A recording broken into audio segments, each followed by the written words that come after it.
listening to my colleagues, the Democrats on the other side of the aisle, complain and whine and defend illegal aliens that break the law the minute they cross our border is pathetic. The American people are so sick and tired of it. They cannot believe what our country has gone through. And it is enough. It is absolutely enough. But they will go on to defend anyone that is not American because of their America Last policies. You talk about tax dollars used. Our tax dollars should be used defending Americans. And you want to talk about spending a lot of money? Spending a lot of money should happen for American causes, American purposes, and American security. Laken Riley is a young woman who should be living her American dream, and she had the right to do it. But people that come across our border illegally are not Americans, and they do not have rights here.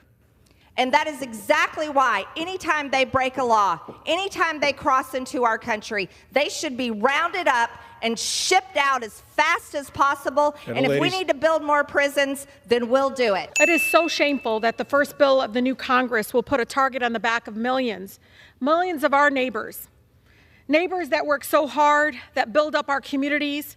It is also going to increase militarization of our neighborhoods. As somebody that grew up in Southwest Detroit, where you'll find 20 different ethnicities, people from all over the world came together, and you should see how beautifully diverse it is, but how they built up communities and neighborhoods. They're an integral part of our neighborhood. And one of the things that I have been seeing over and over again on social media already, Mr. Chair, is literally militarization of Border Patrol, officials everywhere, just people scared and petrified because that's what's exactly happening, because this promotes racial profiling. The bill blatantly violates due process. I mean, these are literally being allegations and charges, not actual convictions.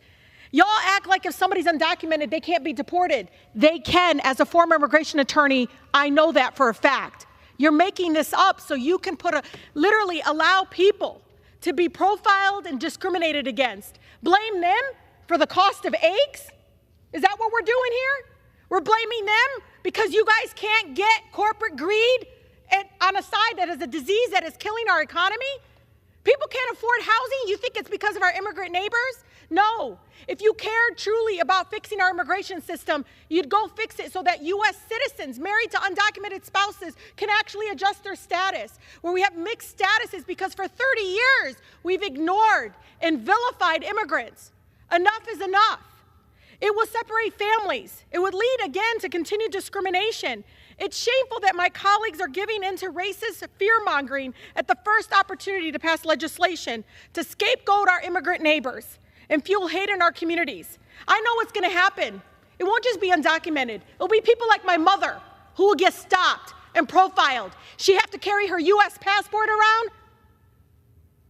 Are we asking people allowed to have documentation? That's what you want to turn our neighborhoods into, is militarization? I yield the gentlelady an additional 30 seconds. The gentlelady is recognized. I just ask all of you to truly understand what this will do to our communities. I urge our colleagues to please vote no on this divisive bill. And it's so important to understand what you're going to turn our communities and our neighborhoods into. We can't allow that to continue to happen. With that, I yield.